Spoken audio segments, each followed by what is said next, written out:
escuchan? Buenas noches, doctor. Sí, Ya, muchas gracias, muy amables. Bueno, como decíamos el día de ayer, no tuve la oportunidad de estar con todos ustedes. Primero siempre es la clase teórica y después la clase práctica, pero acá se invirtió por situaciones de distribución horaria la clase práctica el día de ayer. Nuevamente, les doy la bienvenida, sobre todo para aquellas personas que no estuvieron conmigo. Los doctores Alonso Rodríguez, del Hospital Regional, y la doctora Noemí Samamé, del Hospital Almanzora Aguinaga. Les damos la bienvenida, que les habla Jaime La Cruz, del Hospital Almanzora Aguinaga Senjo. En cualquiera de los tres doctores, de los dos doctores y el que habla, van a encontrar ustedes una apertura a las preguntas, a las inquietudes, al diálogo y a todo aquello que ustedes pudieran tener un signo de interrogación. He visto que ustedes tienen en la lectura, que lo recomendé también el día de ayer, el manual de psiquiatría del doctor Humberto Rotondo Grimaldi, bastante práctico y bastante digerible en cuanto a su lectura. Conversábamos también el día de ayer con respecto a que esto vendría a ser una psiquiatría para el médico general. Una psiquiatría para el médico general. Si bien es cierto, el curso no es el objetivo del curso hacerlos especialistas, pero sí un compromiso serio, que fue lo que mencioné ayer, con relación al conocimiento que debemos tener como médicos generales, ¿no? O sea, no se olviden que nosotros nos recibimos como médicos cirujanos, y el hecho de ser médicos cirujanos nos obliga a tener un conocimiento básico de todas las especialidades, ¿verdad? De todas las especialidades. Y después, además, puede ser residentado en que seremos especialistas en alguna área del ser humano. Ayer mencionaba que había pues un vacío, ¿no? Un vacío en el área educativa a nivel de colegio. Y eso es bien interesante porque la reforma no está específicamente en las áreas de la universidad, sino la reforma está en las áreas educativas, ¿no? Entonces, a mí me llamaba mucho la atención en un curso que ustedes lo han llevado porque ustedes son muy jóvenes, Ciencias, Tecnología y Ambiente. En mis tiempos se llamaba, pues, Ciencias Naturales, ¿no? En donde se estudiaba todas las áreas del cuerpo humano, ¿verdad? Órganos y sistemas, ¿verdad? Entonces, yo creo que ustedes se acuerdan, y yo también me acuerdo, a pesar que ha pasado muchos años, ¿no? Que el aparato circulatorio, el aparato digestivo, el aparato reproductor, el aparato urinario, todos los órganos y sistemas fueron enseñados y conocidos en nosotros a través de la época escolar. Sin embargo, la observación, el vacío existente, es que en ese curso de Ciencia, Tecnología y Ambiente no existe el conocimiento ni las clases de lo que significa el aparato mental, la función mental. Entonces, como no conocemos qué cosa es el aparato y la función mental, llegamos a tener no solamente la profesión de médico, sino cualquier otra profesión, pensando en situaciones que son mitos. Explicaba el día de ayer que mitos son cosas que se dicen que no son ciertas, ¿no? Como psiquiatría es para las personas que tienen locura, ¿no? Y si nosotros vimos bien la clasificación internacional de enfermedades, número 10 hasta fin de año, el próximo año ya comienza la 11, la clasificación internacional de enfermedades, los invito a que todos deban tenerlo. La clasificación internacional de enfermedades es un libro que tiene 25 capítulos. Cada capítulo pertenece a una especialidad médica y dentro de esa especialidad, de ese capítulo, están todas las enfermedades que corresponden a una especialidad. Cada capítulo está representado por una letra del abecedario, y en el caso de psiquiatría estamos representados por la letra F, capítulo quinto, ¿no? Enfermedades mentales y el comportamiento. Entonces, si ustedes tienen el manual de psiquiatría de Humberto Rotondo Grimaldi y la clasificación internacional de enfermedades, que es para todas las especialidades que ustedes van a rotar y van a tener como enseñanza, y después van a elegir una, les va a servir como una guía diagnóstica y les va a servir también como una teoría práctica de lo que significa cada diagnóstico, ¿no? En este capítulo quinto vamos a ver que las enfermedades mentales y el comportamiento son en número de 100, y de esas 100 hay un rubro que está designado como el F20 punto, y después vienen como 8 enfermedades que a las finales vienen a ser las esquizofrenias y psicosis, de tal manera que de 100 enfermedades, solamente pues 10 pues, son psicosis, el resto no son psicosis, no son esquizofrenia, ¿no? De tal manera de que ese desconocimiento conlleva el hecho de que estamos obligados, nosotros como médicos generales, que están siendo, formándose ustedes, a conocer la base de la psiquiatría. Posiblemente a través del syllabus y a través de las clases que tengamos, se van a desarrollar algunos temas, pero yo sí voy a incidir mucho, por favor, en esta primera clase y en otra más, que es de neurotransmisores y receptores, que no la tenemos, pero sí me veo en la obligación que ustedes deban conocerla, ¿no? De qué se tratan las enfermedades mentales, qué son las enfermedades mentales, en dónde se ubican las enfermedades mentales, para que ustedes como médicos tengan la base médica de lo que es una enfermedad mental. Muy bien. Entonces, en esta primera diapositiva, psiquis y cerebro, así es, psiquis y cerebro, no olvidemos muy bien, uno de ustedes me dijo ayer que la palabra psiquis, pues la traducción literal de la palabra psiquis significa alma. Son enfermedades del alma, pero por situaciones didácticas y de manejo, pensamos que psiquis es mente, ¿no? Enfermedades de la mente. ¿Y por qué se le llama enfermedades del alma? A pesar que estamos señalando enfermedades de la mente, porque este término de alma, los griegos le daban pues esta humanización de los síntomas de la enfermedad mental, ¿no? O sea, por más que las ciencias avancen, las neurociencias, que vamos a tocarlas también, ¿no? El neurodesarrollo, ya sabemos el día de hoy que todas las enfermedades mentales se basan en factores bioquímicos. El cerebro es una caja electrobioquímica. El cerebro es una caja electrobioquímica. Electro porque las neuronas funcionan con un potencial eléctrico que se ve a través del electroencefalograma. Y bioquímica porque los sentimientos, emociones y comportamiento humano se basan en neurotransmisores, los cuales a su vez tienen sus receptores y que tienen ubicación en las sinapsis neuronales. De tal manera que los psicofármacos modernos actúan directamente en las sinapsis neuronales para regular esos neurotransmisores y receptores que son responsables de las enfermedades mentales. Entonces, no existiría algunos mitos que también tenemos, como que el que recibe tratamiento médico para la psiquis, el famoso, entre comillas, ponte fuerte, tú sí puedes, ponte tu voluntad para que dejes las pastillas. No, la medicación indicada, como se debe, tiene un efecto farmacológico y tiene además una regulación bioquímica en el sistema nervioso central. De tal manera que no existe eso de ponte fuerte, tú sí puedes, ponle fortaleza a una enfermedad mental, porque eso es como que al diabético nosotros le digamos, baja el azúcar, no tomes pastillas, ponte fuerte y nunca va a regular nada, ¿no? Entonces, desde ese punto de vista, reforzamos a las patologías psiquiátricas como enfermedades psicobiológicas, ¿no? O bases biológicas del comportamiento humano.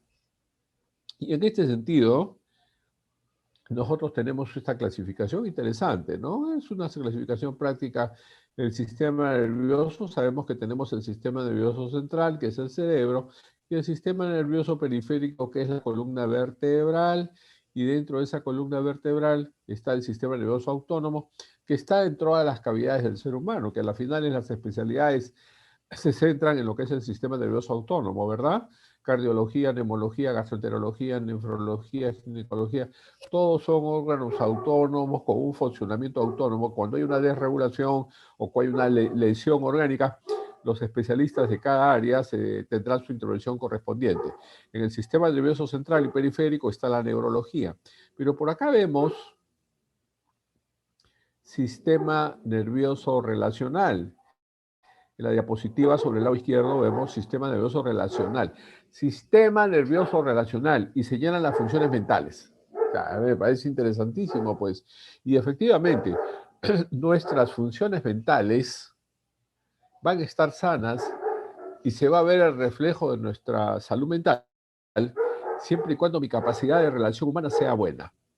Si mi capacidad de relación humana no es muy buena, significa que mis funciones mentales no están muy buenas también. ¿Ah? Si mis funciones mentales están equilibradas, aceptables y son nunca perfectas porque no somos perfectos, entonces nuestra capacidad de interrelación humana va a ser buena. Sistema nervioso relacional tiene su base en las funciones mentales y a su vez señalan una serie de áreas del sistema nervioso central, que es el cerebro, en donde se encuentran ubicadas estas funciones mentales. ¿De acuerdo? Muy bien. ¿Y cuáles son, pues, estas funciones psíquicas que nosotros tenemos que ver? Acá tenemos una relación de estas funciones psíquicas. Ustedes tienen unas diapositivas también que las desarrollamos el día de ayer, ¿verdad? No se olviden que en las partes prácticas ustedes desarrollan las diapositivas que tienen en su campus, ¿verdad? Pero el día de ayer estuvimos un poco confundidos. Yo estuve con los alumnos de la doctora Noemí, que tuvo una urgencia. Muy gentilmente el doctor Alonso estuvo con un grupo mío y nos dividimos la responsabilidad. Entonces, dentro de esas diapositivas vimos una parte de las funciones psíquicas. Y yo dije, acá faltan algunas. Sí, pues, y ustedes mismos me dijeron, ¿no? ¿Qué faltaba? Faltaba, pues, el área del afecto, ¿no? En donde se señala la depresión y ansiedad. Muy bien, nos invitó a hacer un poco de ejercicio. ¿Y qué faltaba, verdad? Faltaba también, pues, el área de los hábitos, el área de los instintos. Es muy interesante porque cada una de estas áreas tiene su psicopatología, tiene sus enfermedades por cada área de la función mental. Ahora, cuando un paciente llega a nosotros y le hacemos la historia clínica, mentalmente empezamos a ver cuál de estas áreas de la función mental está comprometida. De una manera automática, la persona que hace un examen psíquico tiene que tener en mente estas áreas para poder determinar cuál de estas áreas está comprometida en la persona que yo estoy evaluando. Y la sumatoria de todas estas funciones psíquicas me hacen una estructura de personalidad. Hay muchas teorías de la conformación en la estructura de personalidad que se estudia, pues, en psicología médica, personalidad, teorías de la personalidad, pero una parte biológica y muy objetiva es esta diapositiva que estoy mostrando, en donde cada uno de nosotros tiene una personalidad en base a los hábitos, al lenguaje, a la voluntad, al afecto que tenemos, a los instintos, a la memoria, a la inteligencia, al pensamiento que manejamos, a la atención, la conciencia. El conjunto de las funciones psíquicas van a conformar mi estructura de personalidad. Bien, entonces, la primera parte es la conciencia, y justamente ayer me hicieron algunas preguntas con relación a lo que significaba el discernimiento y juicio crítico. Me parece muy interesante, pues, porque la conciencia, hay dos tipos de conciencia: la conciencia neurológica y la conciencia psicológica. La conciencia neurológica tiene niveles. No olvidemos que una persona inconsciente, que viene a ser el estado de coma, está desconectada del medio. De tal manera que la conciencia neurológica es aquella que me va a permitir a mí estar conectado con el medio. Y lo primero que yo veo en un paciente es si está consciente, conciencia neurológica. Y si el paciente está consciente, significa de que yo puedo evaluarlo. Si está en estado de coma, solamente evaluaré lo que me pueda reportar el examen físico, porque como está inconsciente, no responde a mi interrogatorio, ¿verdad? Sin embargo, la conciencia tiene niveles, pues, como es la estrechez de conciencia con sus patologías respectivas de estrechez de conciencia, la omnibulación de conciencia, el entorpecimiento de conciencia, ¿verdad? Dentro de esta conciencia, cada una de estas áreas tiene su especial significado desde el punto de vista clínico. La estrechez de conciencia se ve mucho en los trastornos de personalidad y en los estados emocionales confusionales, ¿no? La conciencia que se estrecha, por ejemplo, en los estados de enamoramiento, ¿no? Cuando una persona se enamora, entra en una estrechez de conciencia y solamente ve lo que quiere ver. Por más que reciba información de otras áreas, esa persona va a ver lo que quiere ver, ¿verdad? El entorpecimiento de conciencia que se ve cuando la persona ha ingerido sustancias psicoactivas o sustancias alcohólicas, ¿no? La dipsomanía trae un entorpecimiento de conciencia, ¿no? ¿Cómo es una persona cuando está en estado de embriaguez? Es una persona, la conciencia está torpe, ¿no? Sus movimientos torpes, sus respuestas torpes, los movimientos finos ausentes, ¿verdad? En cambio, el estado crepuscular de conciencia, que tiene que ver con la univulación de conciencia también, se ve en los estados crepusculares de conciencia, la epilepsia, ¿verdad? ¿Por qué es importante la conciencia en ese estado de omnibulación y entorpecimiento, perdón, de estado crepuscular de conciencia? Porque después de las crisis epilépticas, la persona puede realizar actos involuntarios que no se registran en la memoria, y muchos de ellos pueden ser actos delictivos, ¿no? Pues la persona puede matar a alguien, agredir a alguien, no se graba en la memoria ese hecho, y cuando la persona recobra la conciencia, recién se ubica y no se da cuenta, ni siquiera sabe qué pasó, ¿verdad? Y finalmente el estado de coma. Dentro de la conciencia, a mí me interesa mucho dentro del campo de la psiquiatría, la conciencia psicológica, que fue una de las preguntas que me hicieron uno de ustedes el día de ayer, ¿no? ¿Y dónde está el discernimiento y juicio crítico? En la conciencia psicológica. La conciencia psicológica es la que me permite a mí saber qué cosa es bueno, qué cosa es malo, qué cosa es correcto, qué cosa es incorrecto, qué cosa se puede, qué cosa no se puede, sí, no, blanco, negro, ¿verdad? Entonces, ¿qué me llama a mí la atención, no? Que la conciencia psicológica de nuestro país no es muy buena, pues, ¿no? ¿Qué ha pasado? ¿Qué ha pasado con los 4 o 5 últimos presidentes? ¿Qué ha pasado con las personas que estaban representando al Congreso? ¿Qué pasa con cada una de las personas que ocupa un cargo público en donde la conciencia psicológica está echada por los suelos? Pues, ¿no? Yo sé lo que es malo y lo que es bueno, entonces, ¿por qué elijo lo que es malo? Yo sé lo que es correcto o incorrecto, ¿por qué elijo lo que es incorrecto? ¿Verdad? Entonces, esa conciencia psicológica me permite a mí tener la calidad de un discernimiento y juicio crítico para poder saber qué cosas están en lo correcto y qué cosas no.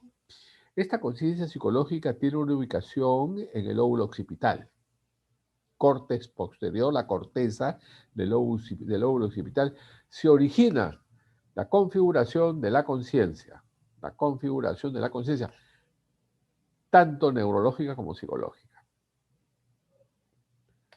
Luego tenemos la orientación, la ubicación que está en los lóbulos parietales.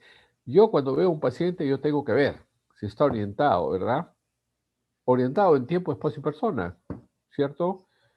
¿Qué año estamos? ¿Qué fecha estamos? ¿Qué mes estamos? ¿Quién es el presidente del Perú? ¿No? ¿Cómo se llama este señor? ¿Cuántos años tiene? ¿Dónde vive? Su número, su DNI, dirección domiciliaria, bueno, etcétera, que me va a permitir a mí saber si esta persona tiene una orientación en tiempo y espacio y persona. ¿Para qué me sirve la orientación? Rápidamente yo me ubico entre las patologías mentales, y los trastornos de orientación casi siempre se encuentran en las personas seniles con cuadros demenciales, ¿no? Ahí comienza, ¿no? Los trastornos de orientación en tiempo, espacio y persona están totalmente desorientados, ¿verdad? La ubicación y la génesis, el origen de esta orientación está en los lóbulos parietales, ¿verdad? Luego tenemos la orientación, la atención. Miren, de un grupo etario de personas seniles nos hemos pasado a un grupo etario de personas, pues, de la niñez, de la adolescencia, niñez, ¿no? Trastorno por déficit de atención. Se ve mucho en niños, y la patología también se ve en adultos. Yo he visto solamente 2 casos en adultos de trastorno por déficit de atención. Y me parece interesante porque los circuitos que conforman la atención están conformados por la corteza prefrontal, la corteza parietal posterior, el giro fusiforme y la sustancia reticular ascendente. En ambos hemisferios, ¿no? Este es el hemisferio izquierdo, el hemisferio derecho. La atención auditiva, que está en el hemisferio izquierdo, y la atención visual, que se ve sobre el lado derecho, ¿verdad? La atención. Entonces, el trastorno por déficit de atención implicaría que en estos núcleos que se intercomunican entre sí, se produce una disfunción que no le permite a la persona tener una atención apropiada. Pero al final, ¿qué cosa es una atención? La atención es un puente imaginario que se crea entre el emisor y el receptor. En este momento yo soy un emisor y ustedes son los receptores, ¿no? En este caso, por ejemplo, yo tengo que, a través de las diapositivas o a través de mi lenguaje, dar una atención en ustedes para que yo me sienta satisfecho y tranquilo de que ustedes están siguiéndome en la exposición. La desventaja de, de las clases a distancia, ¿no? Las clases online, la dificultad es pues que uno no ve al alumno, ¿no? Esa es la dificultad, ¿no? Y si las cámaras se piden que se prendan, lo único que se ve pues, es una carita pequeña o un dibujo que colocan ahí como representación del alumno o alumna, ¿no?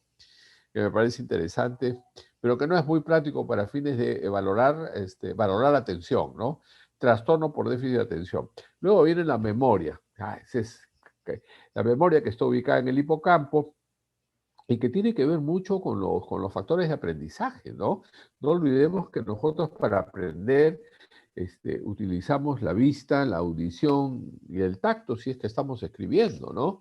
Entonces, ustedes ven al docente, ven las diapositivas, ustedes escuchan al docente, la exposición de las clases, algunos anotarán algunas cosas. Entonces, esos tres sentidos viajan, llevan la información y ¡pac! Se almacenan en el hipocampo. De ahí que la música, las fotos, las fotografías, los conocimientos se almacenan en el hipocampo. Y al almacenarse en el hipocampo, por eso dicen que el hipocampo es el baúl de los recuerdos, y pues es el baúl de los recuerdos, ¿no? Cuando nosotros damos un examen, tomamos un examen, ¿qué hacen ustedes? Pues su hipocampo les da la información que ustedes necesitan, porque toda la información que ustedes tienen es almacenada en su memoria de evocación. ¿Verdad? Ahorita están usando la memoria de fijación, almacenan en el recuerdo el conocimiento y se convierte en una memoria de evocación.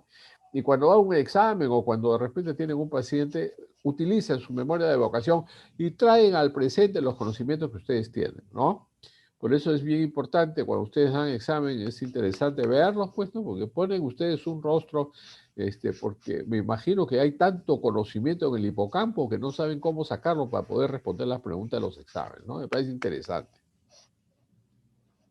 Luego tenemos la inteligencia. Vamos a ver, la inteligencia cuya localización está anatómica, cerebral, sistema nervioso central, tiene su ubicación en el lóbulo frontal izquierdo. No olvidemos, por favor, que esta clasificación de las funciones mentales y esta ubicación cerebral es con fines didácticos, ¿ah? Porque todas las funciones mentales están concatenadas, ligadas, unidas entre sí, ¿no? Y la ubicación anatómica es igual, ¿no? La ubicamos con fines didácticos, pero a su vez está enlazada con las otras funciones mentales también, ¿no? Entonces el lóbulo frontal izquierdo es el que predomina la valoración del aspecto de la inteligencia.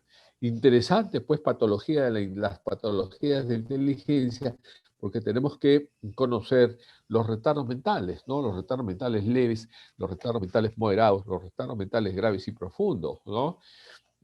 Los cuadros clínicos que corresponden, los trastornos del comportamiento que corresponden, que nos hace a nosotros buscar las alternativas psíquicas para que esa persona con un nivel de inteligencia disminuido y un comportamiento totalmente incontrolable, muchas veces tengamos que medicarlos para modular, ¿no? El comportamiento humano, ¿no?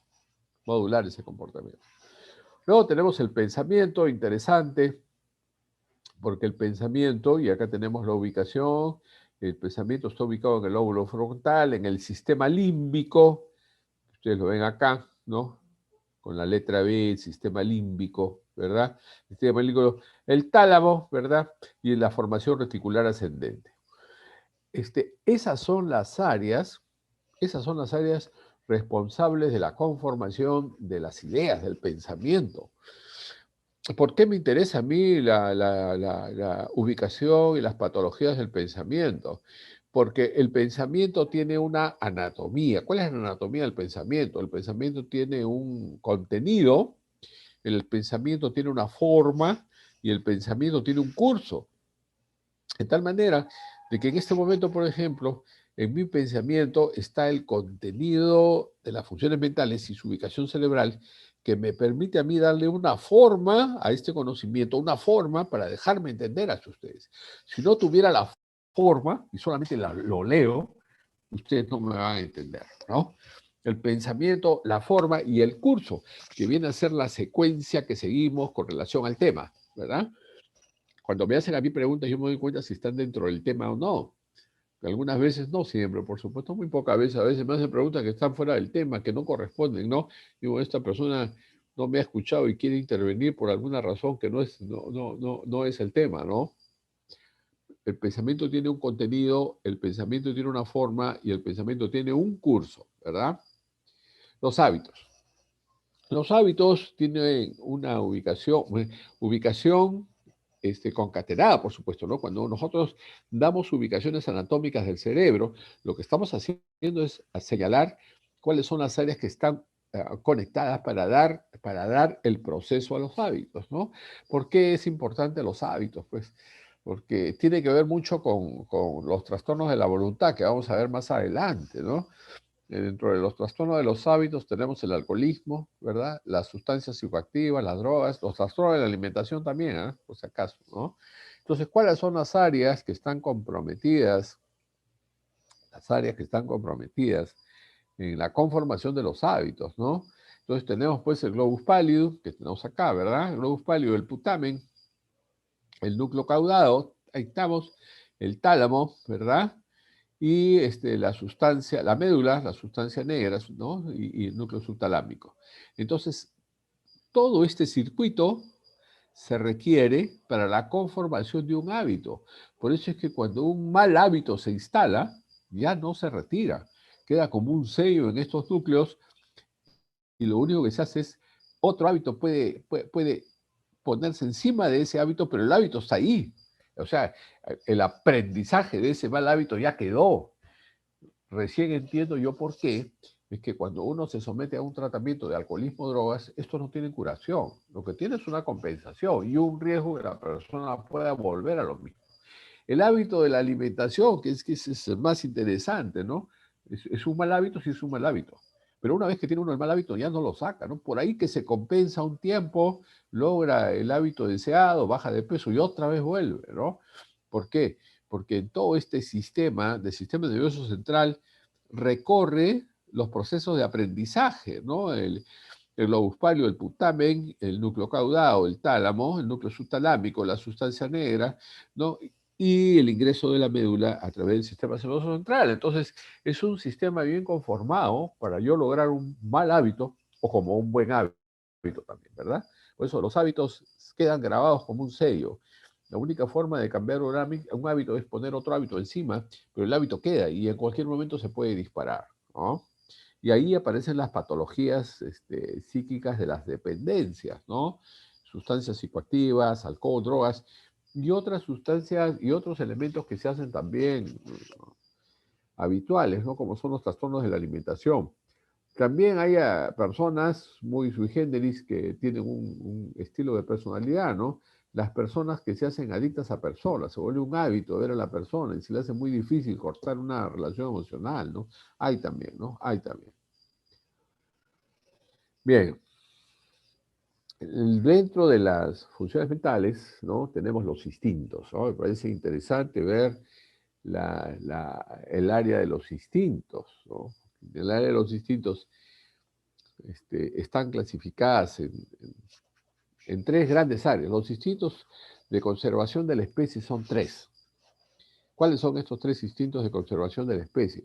El primer instinto es el instinto de alimentarnos, ¿no? La alimentación forma parte de la conservación de la vida. Es un instinto de conservación de la especie. En las depresiones graves, por ejemplo, la persona no desea comer, lo que desea es quitarse la vida, deja de tener el instinto de conservación, ¿no? No quiere comer, ¿no? Lo mismo sucede en las patologías de la alimentación. ¿Qué sucede con la anorexia nervosa, la bulimia nervosa, la hiperfagia con alteración de las emociones, el trastorno por atracones, ¿no? Están dentro de los trastornos de los instintos de la alimentación. Así como hay en cantidad, también en calidad, ¿no es cierto? Hay cuantitativos y cualitativos, ¿no? Personas que pueden comer tierra, que pueden comer papel, que pueden comer tiza, bueno, y otros elementos, como parte de las patologías de los instintos alimentarios, que me parece que también tenemos una clase que he visto por ahí dentro del sílabo. Otro instinto de conservación de la especie es la agresión.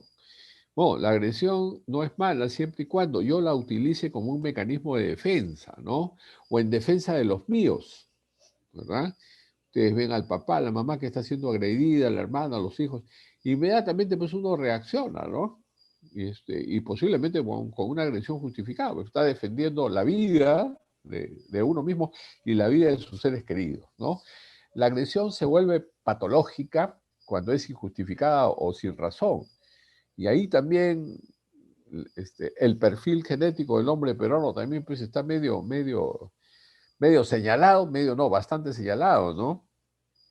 Tan es así que a nivel de la nación se tuvo que crear la ley de violencia familiar, ¿no? La violencia injustificada, la violencia vertical, la violencia abusiva, ¿no? Que se da sobre las patologías de los instintos de conservación de la especie. Y finalmente, dentro de la parte de los instintos, que también tenemos una clase aparte, son los instintos placenteros. Y dentro de los instintos placenteros están dos. Uno, son instintos placenteros, o sea, son necesarios para la conservación de la especie y a la vez nos dan placer. Son dos. Primero es el instinto gregario. La palabra gregario viene de la palabra grupo.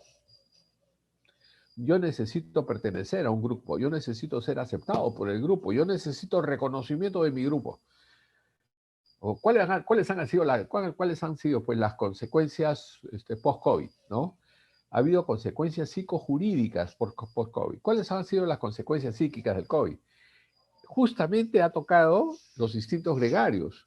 O sea, se cortó el grupo de amigos, se cortó el grupo de deporte, se cortó el grupo laboral, se cortó el grupo de estudios, ¿verdad? Porque nosotros estamos a través de un sistema no presencial, ¿no?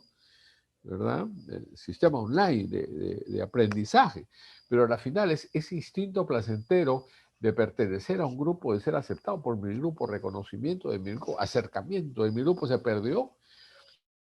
¿Y qué es lo que vemos nosotros en la consulta privada después de este COVID, ¿no? De hace más de un año y medio?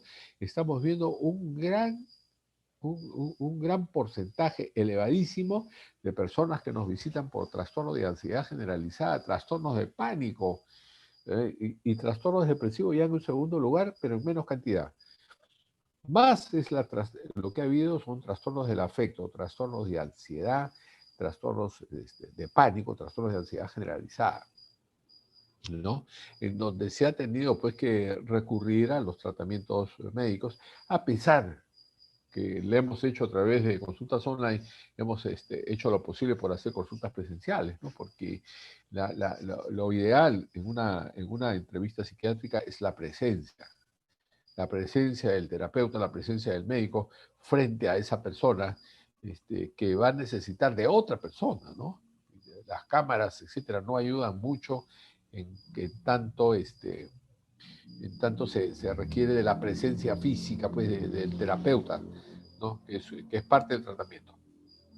Y el otro instinto placentero, que también tenemos una clase aparte, son los instintos sexuales, ¿no? Y las grandes patologías sexuales que vamos a verlos en una clase también, ¿no? La Organización Mundial de la Salud divide a 4 grandes grupos en el capítulo 5 de las patologías sexuales, ¿no? Tanto para el hombre como para el varón. Las parafilias, que son las que antes se llamaba aberraciones, los trastornos de identidad del género, que también para la clasificación 11 ya cambiaron. Ahí aparece el famoso también tenemos una clase de esas, ¿no? El famoso transexual que dice cambio de sexo. No existe el cambio de sexo. Lo que existe es el cambio de fisonomía. O sea, la parte de afuera, ¿no? La parte ectoscópica es la que cambia, pero el sexo que nosotros conocemos o es XX o es XY, no hay más, ¿verdad? Salvo alguna alteración genética muy particular. Pero el que la persona diga, no, cambio de sexo, no, yo diría que es cambio de fisonomía, ¿verdad? Y finalmente después vamos a ver los trastornos del desarrollo psicosexual, en donde por mucho tiempo se ha puesto pues con un signo de interrogación los trastornos de identidad del género, o sea, la homosexualidad, ¿no? El lesbianismo, y que han sido pues como signos de interrogantes a través del tiempo con relación a la aceptación, con relación, ¿no? O sea, si ustedes van a ver, el homosexual no busca cambio de sexo, el homosexual no busca cambio de sexo, el homosexual busca que lo acepten como es, ¿no? Y en eso van las luchas, pues, ¿no? Tan es así que en la clasificación 11 ya la homosexualidad, y es más, la homosexualidad ya no es patología desde hace más de 30 años. Y en la clasificación desde la Organización Mundial de la Salud no está tampoco, sino que tenemos pues una idiosincrasia de una cierta fobia, ¿no? A ciertas tendencias que tienen un marco sexual, ¿no? Que tienen un marco sexual. ¿Dónde está ubicado, pues, los instintos, el neocórtex, ¿verdad? Todo lo que es el sistema límbico. El sistema límbico es bien responsable de muchas cosas, ¿verdad? Y la amígdala, ¿no? En la amígdala, esta parte de la amígdala es bien interesante porque acá se depositan las emociones primarias y secundarias, ¿ah? Las emociones primarias, sobre todo, perdón, las emociones primarias están acá. La cólera, la ira, la rabia, los celos, el odio, la venganza se encuentran acá en la amígdala, ¿no? Y el sistema límbico que rodea la amígdala, ¿verdad? Nos va a dar la ubicación anatómica de la función mental de los instintos, ¿verdad? La percepción que está dada por los 5 sentidos, ustedes lo conocen mejor que yo, la vista, que es el lóbulo occipital, el olfato, el lóbulo prefrontal, en la base del lóbulo prefrontal, ¿verdad? Y la audición, el lóbulo temporal, ¿verdad? ¿Por qué es importante la percepción? No olvidemos que en las esquizofrenias, que las miras vamos a estudiar, que son trastornos del pensamiento, lo primero que se percibe, lo primero que uno detecta son las alteraciones de la percepción. La persona puede escuchar voces que no existen, ¿no? La persona puede ver elementos o personas que tampoco existen y solamente lo ve la persona que está inmersa dentro de la patología psicótica, ¿verdad? O personas que sienten olores que el resto tampoco siente, ¿no? Que no siente, él la siente y la da como tal, como que es una realidad, ¿verdad? Muy bien. Oh, ¿qué más tenemos? A ver.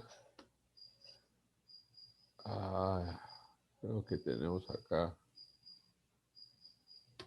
Acá estamos. El tacto, ¿verdad? Que está ubicado en la zona frontoparietal, ¿verdad? Frontoparietal, ¿cierto? En la división, antes de llegar a la división lobular, está localizado el tacto, y el gusto en la zona frontoparieto temporal, ahí está, frontoparieto temporal, y acá está el núcleo, en donde vamos a tener la sensación del gusto.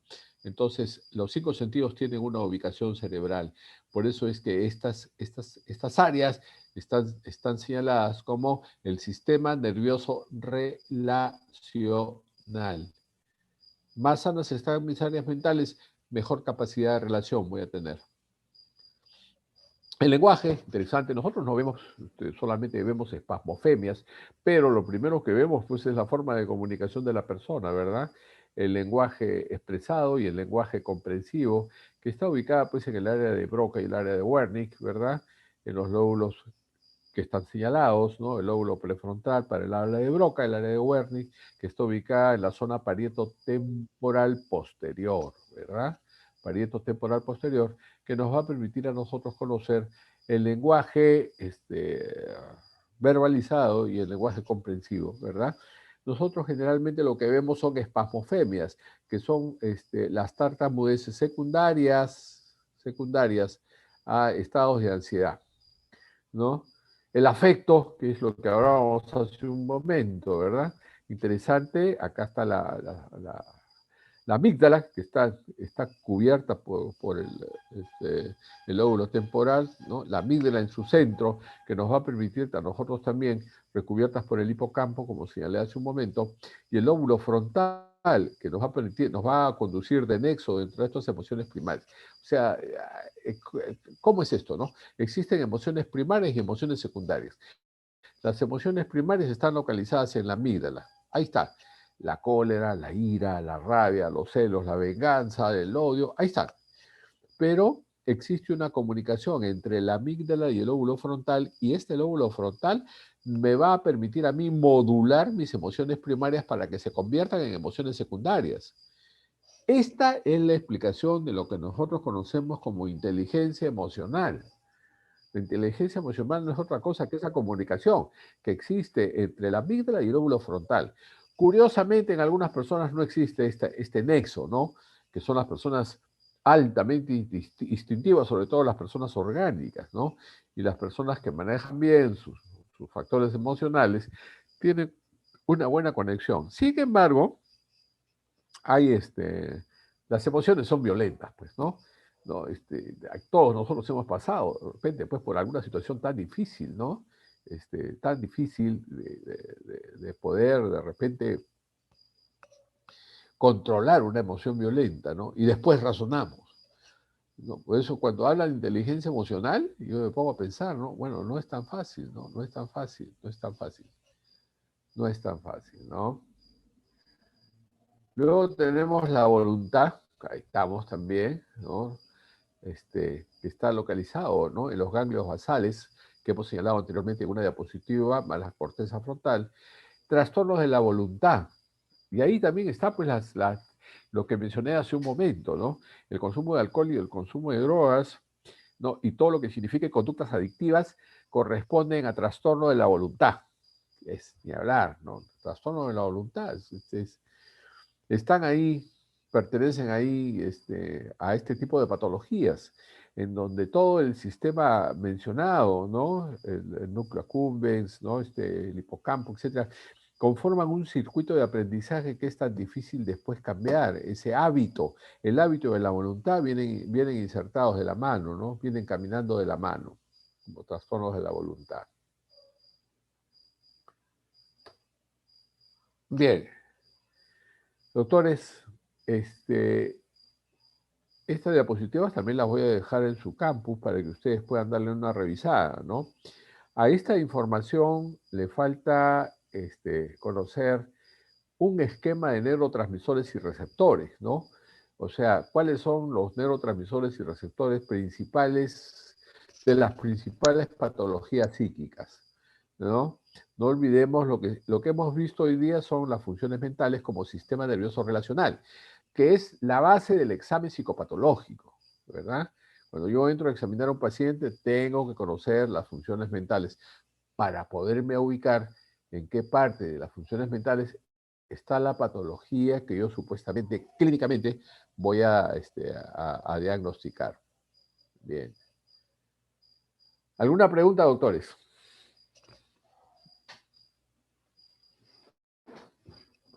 ¿Alguna pregunta? Ayer pasamos en la parte práctica las diapositivas que tenemos también en el campus, ¿no? ¿No? Esas diapositivas son complemento de esta, por favor, doctores, ¿no? O sea, ambas diapositivas hay que revisarlas, ¿no? Hay que revisarlas y no tenemos, no he visto en SILAUS que haya una clase de neurotransmisores y receptores, pero sí creo que es un compromiso emocional, digamos, conocerlos, ¿no? Y vamos a tener que insertar por ahí, dentro de alguna de las clases que me toca, una parte de lo que son neurotransmisores y receptores. ¿Alguna pregunta, mis doctores? Doctor, buenas noches. Muy buenas noches, doctor. Hablaba usted acerca de los hábitos. He escuchado vagamente que para tomar un cierto hábito debe ser repetido aproximadamente 20 días, algo así. ¿Tiene eso algo de veracidad? Sí, bueno, pero eso va a depender mucho también de la estructura de personalidad, ¿no? ¿Cómo somos? Pues hay personas obsesivas, ¿no? Que rápidamente captan un hábito y lo incorporan. Y hay personas que de repente, pues, no tienen esa obsesión, depende de lo que se quiera aprender también, ¿no? Pero, y depende también a qué cosa se haga uno adictivo, ¿no? Porque hay sustancias muy adictivas y hay otras que no lo son tanto. Y también será el interés que uno tenga de tener esta adicción. Hay un libro que creo que es docente también, el doctor Nizama de la Universidad Cayetano Heredia. Él hace drogas, farmacodependencia, justamente lo que usted me pregunta. Él hace síndrome de pasta básica de cocaína. Y ahí, en ese libro, Síndrome de pasta básica de cocaína, él comienza relatando las adicciones a los aparatos electrónicos y hace un recuento del año 1950, cuando recién ingresa la televisión a nuestro medio, ¿no? Cuando recién ingresa la televisión a nuestro medio, era un aparato que unía a la familia. Interesante, ¿no? Un solo aparato unía a la familia y toda la familia compartía los pocos programas y todos esos programas pues tenían un contexto familiar, ¿no? De la década de que entró en la televisión, el 50, 60 y posiblemente hasta el 70. Pero ¿qué pasó, no? La televisión se hizo adictiva en el momento de que a cada uno le pusieron un televisor en su cuarto, ¿no? Entonces desunió a la familia. Curiosamente, en su tratamiento, el doctor Martín, la primera indicación es retirar todas las televisiones de la casa, ¿no? En las conductas adictivas. Y se hace bien difícil, doctor, porque las personas ya se habían acostumbrado a tomar los alimentos mirando la televisión y ni siquiera podían conversar, ¿no? ¿No? Por otro lado, hubieron otras conductas adictivas a través del tiempo. Uno de ellos fueron los Walkman, ¿no? Las personas paraban con las orejas tapadas, escuchando la música y se hicieron adictivos. Hubo unas máquinas también de 20 céntimos, 10 céntimos, no sé, que inmediatamente se prohibieron, porque pues era una situación, como usted dice, rápidamente adictiva para los menores de edad en etapa escolar y se cerró esas cosas. Y después, la patología que aparece en la clasificación internacional de enfermedades con respecto a la ludopatía, ¿no? La casa de juego. Y es tan fuerte que la Cámara de Comercio ha elaborado, en coordinación con el Ministerio Público, si no me equivoco, una directiva en que si la persona o los familiares solicitan la aplicación de esta directiva, la persona que es adicta a las casas de juego no lo dejan entrar, ¿no? Pasan la relación a todas las casas de juego y no le permiten el ingreso. Entonces yo diría, doctor, 20 días, yo diría, depende de la persona y depende de qué, ¿no? Depende de a qué cosa se haga uno adictivo. Pero a los que les gusta les llama la atención, mejor dicho, esta parte de las conductas adictivas, está pues esta literatura del doctor Martín Lizama Valladolid que habla sobre el síndrome de pasta básica de cocaína, ¿no? Muy interesante su pregunta, doctor. Muchas gracias. ¿Alguna otra persona? Gracias, doctor. Muchas gracias, doctor. ¿Alguna otra pregunta? Con toda confianza, por favor, doctores. Doctor, Doctora Lorena, ¿no? sí, Stephanie. doctor, Dígame. buenas noches. ¿Qué tal, Disculpe, usted doctora? lo sabe. Estoy bien, gracias.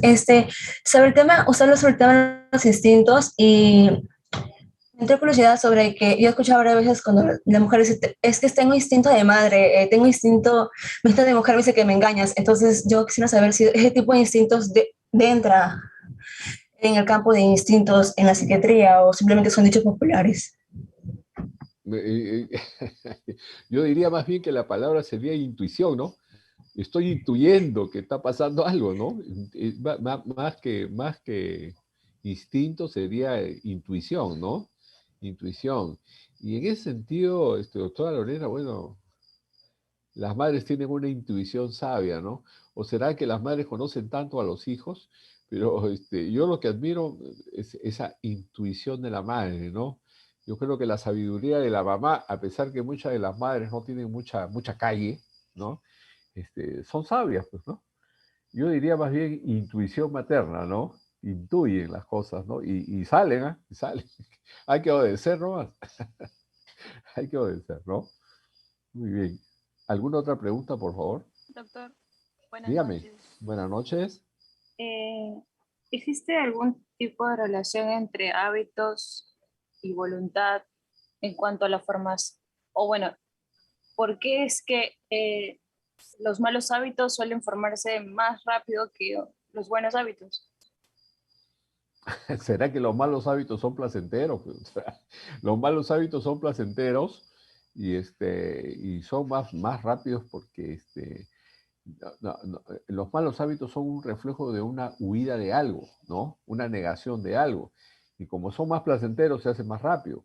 Pero con respecto a lo que usted me dice, hábitos y voluntad, ¿dónde está la relación? ¿Qué cosa es la voluntad? Pues, o sea, ahí viene, ¿no? O sea, así como dije, hay una anatomía del pensamiento, también hay una anatomía de la voluntad. ¿Cuál es la anatomía de la voluntad, no? Yo tengo una parte apetitiva y una parte ejecutiva. Una parte apetitiva y una parte ejecutiva. Un ejemplo, ¿no? Bueno, yo quisiera, pues, tomarme, pues, caramba, unas 30 cervezas y tengo plata en el bolsillo y a mí nadie me dice lo que debo de hacer, soy machista, bueno, me voy a gastar, pues, mis 30 cervezas. Esa es mi parte apetitiva. Me apetece 30 cervezas. Ah, dice, ¿no? Lo voy a ejecutar. Lo voy a ejecutar. Pero antes de ejecutarlo en la mitad está el discernimiento y juicio crítico, que es la conciencia psicológica, ¿no? Entonces, ¿qué pasa? Pues mi discernimiento y juicio crítico me dice, oye, ya pagaste la luz, ya pagaste el agua, ya pagaste el colegio, ya pagaste las universidades, ¿no? Y aparte de eso, yo me pongo a pensar, ¿no? Caramba, yo soy un docente y de repente Chiclayo es chico, entonces, ¿cómo me van a ver mis alumnos con 30 botellas en una mesa? No, digo, ¿qué dice mi discernimiento y juicio crítico? Me dice, no he pagado la luz, no he pagado el agua, no he pagado los teléfonos, no he pagado, no me voy a tomar 30, me voy a tomar una y me voy a tomar a mi casa, ¿no? Entonces, ¿qué pasa con los malos hábitos? O trastornos de la voluntad, ¿no? Me apetece, a pesar de que yo sé que tengo todas esas obligaciones económicas, lo ejecuto. Ahí viene, ese es el trastorno de la voluntad. Lo que a mí me parece un poco curioso, doctora Diana, es que cuando una persona tiene un problema de este tipo, lo primero que nosotros le decimos es ponte tu voluntad, pues si la voluntad está enferma, ¿verdad? Yo diría que hay esa conexión, ¿no? La voluntad viene encajado con los hábitos. Y como dice usted, los malos hábitos se hacen más rápidos porque generalmente traen con este comportamiento, hay sensaciones placenteras, ¿no? Entonces se hace más rápido, ¿no? Correcto. Interesante la pregunta. ¿Alguna otra, por favor, con toda confianza, doctores? Que para eso estamos. Doctor, una consulta. No me diga consulta, dígame pregunta, porque cuando me dice consulta me dan ganas de cobrar. Ah, no. Una pregunta curiosa. Ahí está, allá. Acerca de lo que usted está hablando del discernimiento crítico, bueno, ¿qué pasa con el juicio crítico y, por ejemplo, la información que puede llegar a una persona por medio de redes sociales o el impacto que puede tener en una persona? Porque ahí, bueno, con todo lo que ha estado pasando, pues, ¿no? Por ejemplo, las campañas de desinformación de la vacuna y muchos mitos que se han estado difundiendo por redes sociales, y es como que la gente lo tomaba como una verdad absoluta. Entonces, ¿qué pasa ahí más o menos como para entender? Bueno, usted sabe bien, mi doctora, que los ojos no ven lo que la mente no sabe. Los ojos no ven lo que la mente no sabe. Cuando uno no tiene conocimiento de algo, está ciego. Y cuando está ciego, no ve. Y cuando no ve, a uno le pueden decir, bueno, aunque uno escucha, ¿no? Cuando uno no ve, acepta cualquier cosa porque no ve. Entonces, ¿por qué se caracteriza un país desarrollado? Porque tiene instrucción. Entonces, si una persona se para al frente y me dice un montón de cosas que yo tengo conocimiento, lógicamente que no va a influenciar en mí, ¿no? Es lo que sucede mucho, doctora Mariela, con psiquiatría, ¿no? ¿No? Que hasta ahora, mire, qué interesante su pregunta, ¿no? Porque cuando aparece la historia de la psiquiatría, las enfermedades mentales pensaban que eran posicionamientos demoníacos. Estamos hablando de qué inicios, ¿no? ¿De qué inicios? O sea, había, y es más, existía la demonología como ciencia. O sea, los médicos de ese entonces, o por lo menos las personas que se dedicaban al tratamiento de las enfermedades mentales, tenían que ser demonólogos. Y tenían que, había por lo menos 1200, 1300 demonios que uno tenía que conocer. Entonces, ¿cuál era el tratamiento? Había que quemarlos vivos. ¿Y por qué había que quemarlos vivos? Para salvar el alma de esa persona que estaba endemoniada. Carambas. Ya, eso que nosotros sabemos que no es verdad, sin embargo, hasta antes de la pandemia, ¿qué cosa yo veía? No prendía la televisión, año 2021, ¿no? Año 2019, cuando empieza la pandemia, ¿qué cosa veía? ¿Qué cosa veíamos todos? Un montón de gente que ponía la mano sobre una persona, te saco el demonio, estás endemoniado. En el año 2019, doctora. Y muchas de las personas que estaban ahí, que no eran pocas, sí, aceptaban lo que veían por desconocimiento. Mire, un mito que tiene siglos de siglos todavía no se extiende, no se elimina por un grupo de personas que obviamente no tienen el conocimiento. Por eso se diferencian los países desarrollados de los subdesarrollados. Entonces, los países subdesarrollados como el nuestro son más influenciables, son más fáciles de engañar, ¿no? Entonces, la inteligencia, que también es una parte de la función mental, me permite a mí tener ese discernimiento, pues, y decir, bueno, ¿qué tan cierto es todo esto? Me voy a conocer, me voy a leer. Y yo voy a entender si tengo la instrucción apropiada. Y si no la tengo, me voy a quedar ciego. Solamente me queda hacer lo que me empujan a hacer, ¿no? Yo diría que esa sería la respuesta, mi doctora Mariela, ¿no? ¿Qué más? ¿Alguna otra pregunta más? Tan interesantes sus preguntas, doctores, ¿ah? ¿Alguna otra pregunta más? Doctor, buenas noches. Buenas Disculpe, noches, doctora. ¿podría volver a repetir sobre el instinto gregario? Pero por supuesto, por supuesto. Es interesante, ¿no? Los instintos de conservación de la especie son 3, ¿verdad? El alimentario, el agresivo y los instintos placenteros. Los instintos placenteros son 2. El más placentero de todos los instintos es el sexual, que tenemos clases de sexualidad por ahí, y el otro instinto placentero es el gregario. La palabra gregario viene de la palabra grupo. Entonces, yo necesito pertenecer a un grupo, yo necesito ser aceptado por mi grupo y necesito reconocimiento de mi grupo. Y eso se cumple, mire doctora, se cumple ¿por qué? ¿No? Yo me doy cuenta, por ejemplo, si alguno de nosotros nos jalan en un par de cursos, no vamos a terminar con la promoción. Pero ¿qué pasa? Dice, no importa, yo me gradúo con la promoción. Dice, ¿no? Ya después terminaré, pero yo me gradúo con la promoción, porque es mi grupo. Es mi grupo, ¿no? Miren, ¿qué pasaría si a uno de nosotros de la noche a la mañana nos botan de la casa? Uy, mi grupo. Se siente mal uno.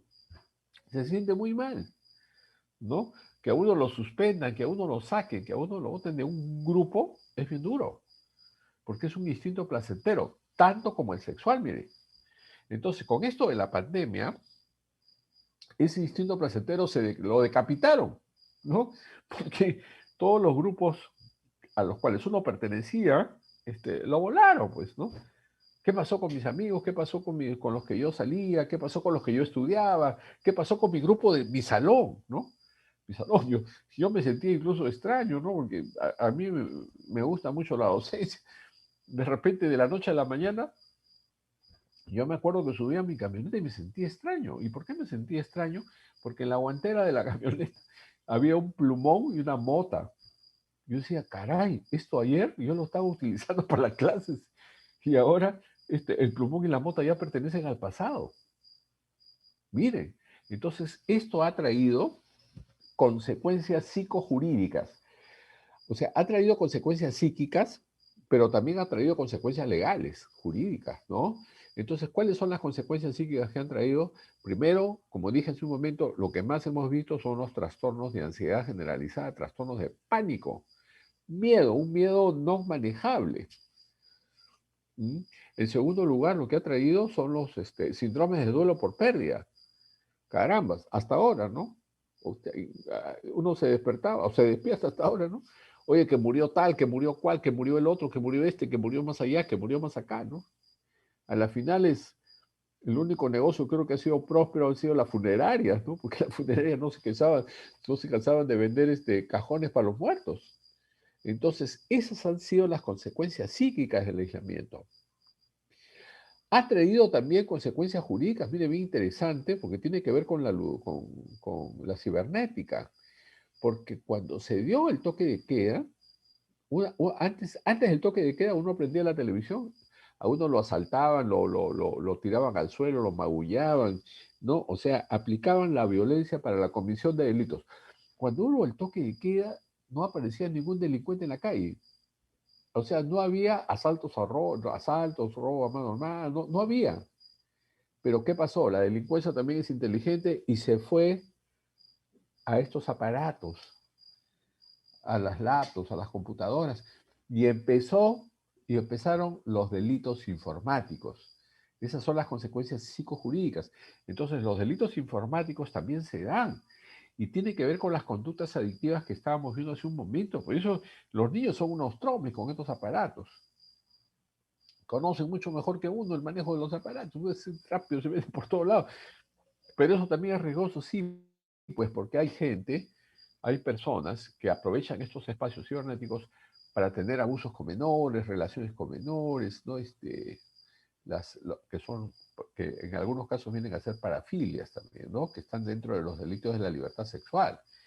Entonces, las consecuencias psíquicas y jurídicas del aislamiento han sido, pues, de gran envergadura, ¿no? De gran envergadura, doctora, ¿no? Doctora Sara, ¿no?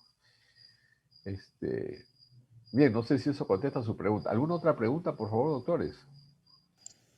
Doctor, buenas noches. Doctor, Una buenas noches. pregunta. Doctor Una Mariano. pregunta. Usted habló sobre la memoria, Claro. pero ¿qué tanta importancia también tiene el olvido? Pues, porque yo, por ejemplo, la otra vez había leído un caso bueno, era un paciente psiquiátrico más o menos de 1900 y pico, que era un hombre que no podía olvidar y eso le causó muchos problemas en su ámbito social, que incluso podía tener una memoria, no podía olvidar hasta los más mínimos detalles, pero al final pues terminó como exiliándose porque no le traía muchos problemas en su vida. ¿Qué tan importante es el olvido? Bueno, yo diría de que el olvido, bueno, uno olvida las cosas cuando no son de importancia para uno. Se olvida, ¿no? Los que son de importancia, uno nunca se olvida. Yo les aseguro que ustedes recuerdan, le ponen una música cuando conocieron a la primera persona que se enamoró y al toque se acuerdan. El estímulo auditivo, ¿no? Dentro de la memoria del hipocampo. Pero de repente hubieron vivencias que sí las tuvieron, pero no se acuerdan ni del nombre porque no le dieron la importancia. Ahora, el olvido es importante, yo diría que el perdón es importante, ¿no? Porque la formación que uno tiene se hace en base a las experiencias negativas. O sea, uno aprende más de las experiencias negativas que de las experiencias positivas, porque las experiencias negativas nos golpean, porque las experiencias negativas nos hacen más fuertes, porque las experiencias negativas nos hacen más maduros. Entonces yo diría de que el olvido no se da. El olvido es bueno para que uno rememore qué es lo que debe o no debe hacer y qué cosas sucedieron por algo que dice que no fue muy correcto. Ahora, el caso que usted me señala, la hipernesia, yo no he visto casos, no he visto casos, habría que de repente discutirlo, doctor, porque yo no he visto casos de personas con exceso de recuerdos, de que no puedan borrar nada, ¿no? Yo diría más bien ese es un privilegio, ¿no? Bueno, no borro nada, pero soy selectivo. Ahora, más bien a mí me parece que ahí hay un trastorno de personalidad. ¿Y por qué un trastorno de personalidad, no?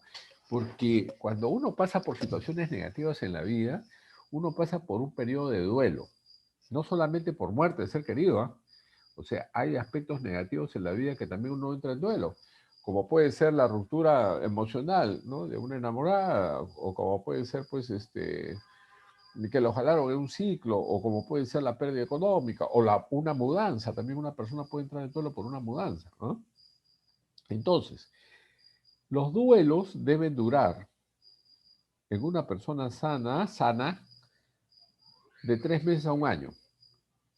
O sea, yo tengo derecho a sufrir, a sentirme mal, a pasar por un periodo de recuperación, a tener recuerdos, etcétera, que no me haga mucho bien, de 3 meses a un año.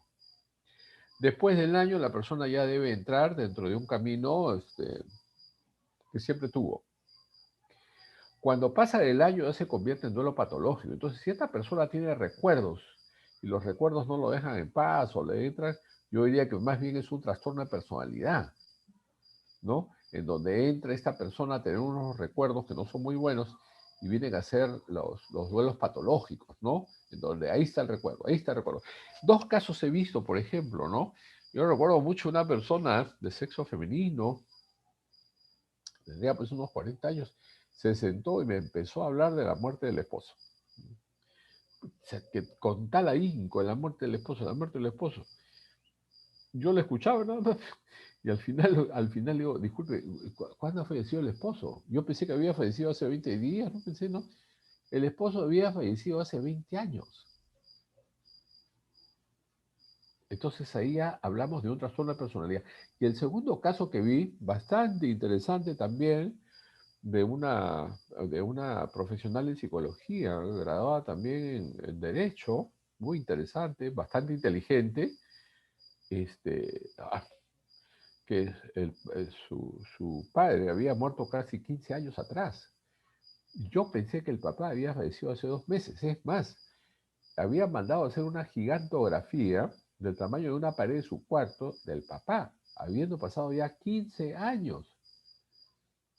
Y rememoraba su muerte y su persona como si hubiera sido pues hace 10 o 15 días que no estaba. ¿Mm? Entonces yo diría, doctor, que en el ejemplo que usted me da, más bien habría que buscar un trastorno de personalidad, ¿no? Yo diría eso, ¿no? Muy bien. ¿Alguna otra pregunta, por favor, doctores? Doctor, una pregunta, buenas noches. Buenas noches, Carlos, dígame. Relacionado a los hábitos y la adicción, usted mencionó Ah, de que los hábitos y las adicciones son bien difíciles curarlas porque se implantan. así es. Y entonces, ¿por qué hay tanto tratamiento, los internan, si al final el paciente puede recaer? ¿Cuál debería ser la solución o qué se debería hacer? Y matarlos. No es eso. Realmente, doctor, usted, realmente, ¿qué se debería hacer? La familia es la que aboga por ellos, no ellos mismos. O sea, la familia casi siempre es la que obliga a la persona a que siga un tratamiento. Yo no conozco una persona que de por sí se haya presentado al consultorio, al hospital, a pedir un tratamiento. No, vienen en contra de su voluntad, vienen forzados al tratamiento, ¿no? En los casos, por ejemplo, de las normas de hospitalización, en el Ministerio de Salud y Salud se han modificado bastante. Antes los pacientes, por ejemplo, los metían ahí morían, vivían. Después ya no. Después los tuvieron 3 años, después los tuvieron 2 años, después los tuvieron 1 año. Ahora las nuevas normas de hospitalización son bien exigentes. No se puede hospitalizar a nadie que no tenga los criterios. Un máximo de 20 días. Y en los casos de alcoholismo o drogas, desintoxicación, 24, 48, 72 horas, hasta luego. En realidad, lo único que se ha visto que funciona son las terapias de grupo, en este caso, Alcohólicos Anónimos, Narcóticos Anónimos, ¿no? Es que el grupo ayuda a la persona, ¿no? A salir de esto. Yo no creo mucho en la hospitalización, en internamiento. De repente la desintoxicación, sí. Internamiento para desintoxicarlo, de repente, bueno, pero después de ahí tiene que entrar a un tratamiento conductual si es que la persona desea. El pronóstico no es bueno, ¿no? El pronóstico no es bueno. Por eso es que todo ese circuito del putamen, ¿no? Núcleo caudado, el cuerpo calloso y todo lo demás, entran en un sistema de aprendizaje, ¿no? El sistema límbico entra en un proceso de aprendizaje como un sello. Ya, pues ya se aprendió. Y lo que bien se aprende uno nunca lo olvida. No lo olvida. Entonces, ellos pueden estar compensados, pero el riesgo de que caigan es alto. Es alto. En Doctor, una realidad, pregunta. encantado, doctor. Sí, usted ya ha comentado con mi amigo Mariano que dos casos que tenía de una psicóloga o sea, que mencionaban acerca del duelo que había pasado hace 20 años, y usted dice que el duelo parecía que lo llevaban de hace 2 meses. ¿Con ese Así tipo es. de personas un tratamiento especial o más o menos cómo seguía ese tipo de personas? Que les Bueno, cuesta mucho. claro, o sea, ahí hay que hacer una psicoterapia confrontacional, ¿no? Una psicoterapia confrontacional.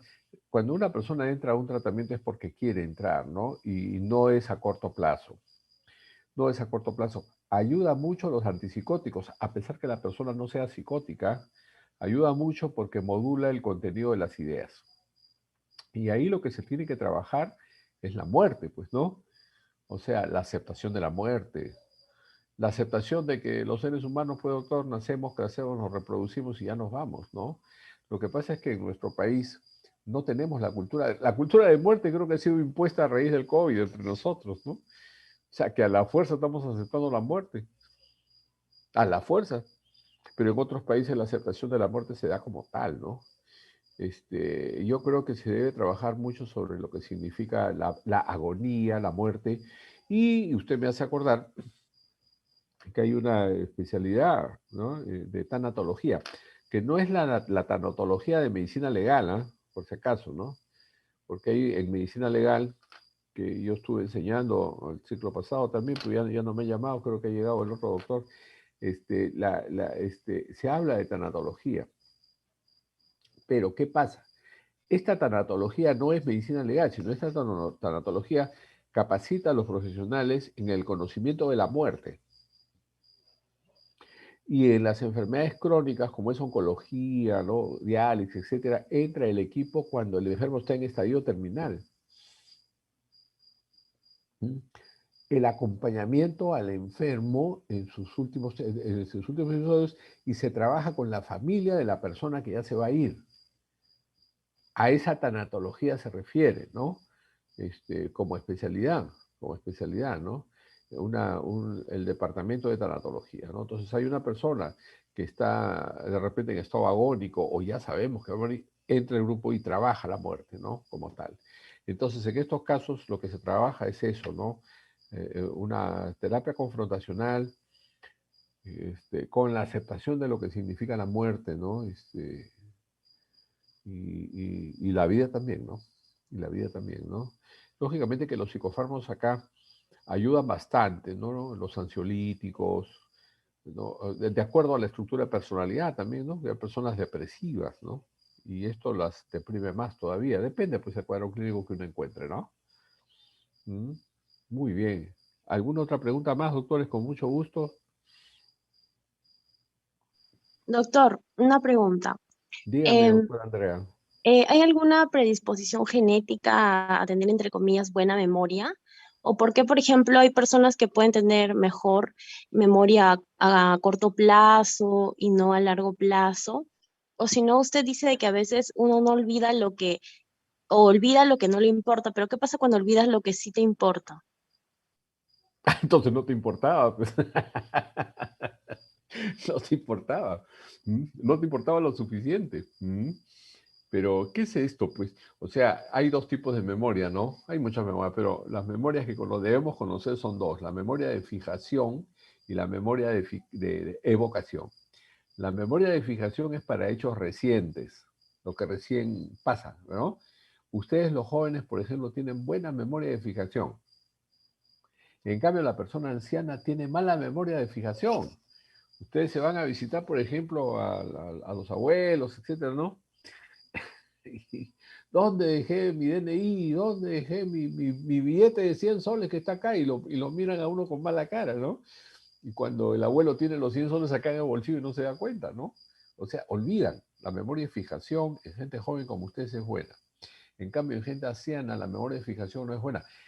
En cambio, ustedes se sientan con el abuelo y tienen excelente memoria de evocación, ¿ah?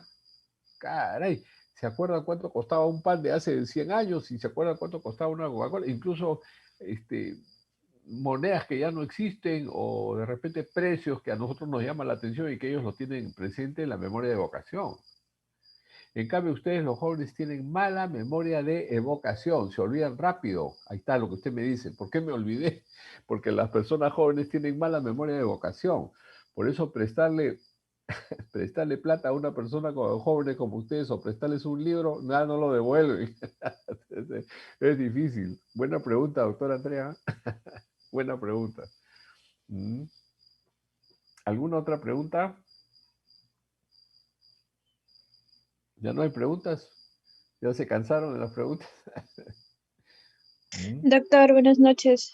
Hola, Lucero. ¿Qué tal? Buenas noches. Había leído un libro que habla acerca del síndrome de la desconexión, esta conexión que se ha perdido entre la amígdala y la corteza prefrontal, que es súper Claro. ¿no? Que en este caso se vio afectada tanto por ejemplo, la poca exposición a la naturaleza, o la comida procesada, o hasta en este caso la falta de sueño que ha ido, en este caso, desconectando, ¿no? Esta conexión es súper importante para el comportamiento, las emociones, que afectaba a las personas y hasta ha llegado a causarles, en este caso, la depresión, la ansiedad, ¿no? ¿Qué tan cierto, qué es importante esta conexión? No, esta conexión sí es bien importante. O sea, yo me refiero a la amígdala con el lóbulo frontal. O sea, la inteligencia emocional se hace en base a esa conexión. O sea, yo puedo tenerle mucha cólera a una persona y quiero pues ahorcarla en este momento. Pero si yo tengo la conexión, me dice, oye, no la ahorques pues, porque te vas a ir preso, ¿no? Por lo menos llámale la atención, dile que no se repita, bueno. Y esa es la inteligencia emocional, pues.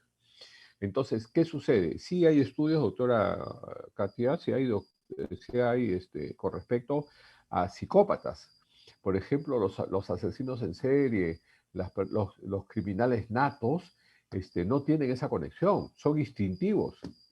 Agreden, pegan, matan, porque esa inteligencia emocional está ausente. No han corroborado que exista la conexión. Y en estos casos la amígdala es más pequeña. Entonces sí hay estudios respecto a eso, pero más está relacionado a las conductas psicopáticas, ¿no? A las conductas criminales, ¿no? Esa falta de conexión. Sin embargo, lo que yo mencioné también es cierto, ya bueno, podemos tener la conexión y ser muy inteligentes, pero las emociones son violentas, ¿no? Hay emociones violentas. Que la cólera, la ira, la rabia, uno reacciona, el temperamento de la estructura de personalidad, ¿no? Y después uno reacciona cuando ya explotó, pues, ¿no? Entonces, como seres humanos, las emociones están ahí, ¿no? Están ahí. Muy bien. ¿Qué Doctor, más? y en el caso que sucedió donde una mujer fue apuñalada, en este caso la persona, o sea, el hombre, ¿no? Que asesinó, en este caso es un psicópata o por lo que vio o por reaccionó así. Como hay un hombre que asesinó a su esposa, dices, ¿no? Y reciente hubo un caso en donde una mujer fue apuñalada por un hombre. Ah. Bueno, yo lo que he visto hace poco es un hombre que ahorcó. Bien interesante. Y es para presentarlo como caso clínico, ¿eh? El hombre tiene una personalidad limítrofe. Ya ha sido diagnosticado como personalidad limítrofe. Entonces, ¿qué pasa? Tiene una convivencia de 14 años, llega a la casa, ve a la mujer, le agarra el celular y en el celular había grabado una relación sexual con otro hombre. Ahí viene la emoción violenta, ¿no? Entonces el hombre se indigna y la mujer se burla de él, pues, ¿no? Lo insulta, bueno, sí, es verdad, bueno, ¿y qué? El hombre agarró, puf, y le deshizo, pues, el cuello, ¿no? La mató y estuvo la mujer 2 o 3 días con mal olor en la habitación, llegaron, estaba muerta, ¿no? El hombre está siendo procesado. Eso sí he visto como emoción violenta y he visto el relato. O sea, el hombre lo relata y dice, sí, ella me mostró qué cosa soy yo. Bueno, esa es la emoción violenta. No, ya no razona, pues. Entonces, en cada uno de estos casos hay que ver, ¿no? ¿Qué cosa es un sentimiento? ¿Qué cosa es una emoción? ¿Y qué cosa es una pasión? ¿No? Sentimiento, emoción y pasión. Y ustedes que se paran enamorando, a ver, vean bien, qué cosa es un sentimiento, una emoción y una pasión, ¿no? Y después después conversamos. ¿Qué más? ¿Alguna otra pregunta, doctores? Doctor, Otra pregunta Doctor. acerca del duelo. Sí, Como doctor. con todo esto de la pandemia, muchas personas han fallecido, ¿no? Y, por ejemplo, he visto un caso de que como las personas no quieren aferrarse a esa idea de que ya la persona ya no está, por ejemplo, usan la ropa del difunto, ¿no? Del Ah. fallecido, y se niegan así como que si su familia le dice que no lo hagan, peor. ¿Cómo se le puede ayudar a esas personas o qué? No, doctor. O sea, ¿qué pasa? Lo que pasa es que cuando tenemos un duelo, la literatura menciona como 20 formas de reacción de duelo, ¿ah? O sea, cualquiera de ellas podemos tener, ¿no? La persona puede, 20 formas. La persona puede entrar en depresión, la persona puede entrar en ansiedad, la persona puede negar la muerte, la persona puede estar echando la culpa hasta al médico de la muerte, la persona puede tener una psicosis también, ¿ah? Puede escuchar al muerto, puede verlo al muerto, puede ver que está dentro de la casa, que él le habló, que pasó por ahí, yo lo vi, sí pasó. La persona puede entrar en una hiperactividad, como la persona puede entrar en una hipoactividad, no quiere hacer nada, o si no hace las cosas bien rapidito, etcétera, etcétera, ¿no? La persona puede sentir los mismos síntomas con los cuales falleció la persona. Si la persona falleció de un infarto, la persona va a sentir que le da un infarto como forma de duelo, ¿no? Si la persona murió de un tumor cerebral, entonces la persona también va a sentir que tiene un tumor en el cerebro, ¿no? Y esa que usted menciona es una de las formas de duelo, ¿no? Yo me pongo, pues es una forma de decir, yo estoy dentro de él, ¿no? Pero eso tiene que pasarle, pues, ¿no? Tiene que procesarse el duelo, ¿no? Hasta la aceptación de la muerte, bueno, y lo deje, ¿no? Pero sí es una de las formas, doctora. Hay como 20 formas de reacción. ¿Qué nos dará, pues, a cada uno de nosotros, no? Doctor, buenas noches. Hola, Yo Karen, también dígame. quisiera hacer una pregunta sobre el duelo. Dígame, No sé, dígame. o sea, cuando pierdes a un familiar y, o sea, te acuerdas de los últimos momentos que pasaste con esa persona y, o sea, por más que pasan los meses, todo eso, tú tratas de como, o sea, omitir esos recuerdos, pero cuando te acuerdas, es un dolor muy grande. No sé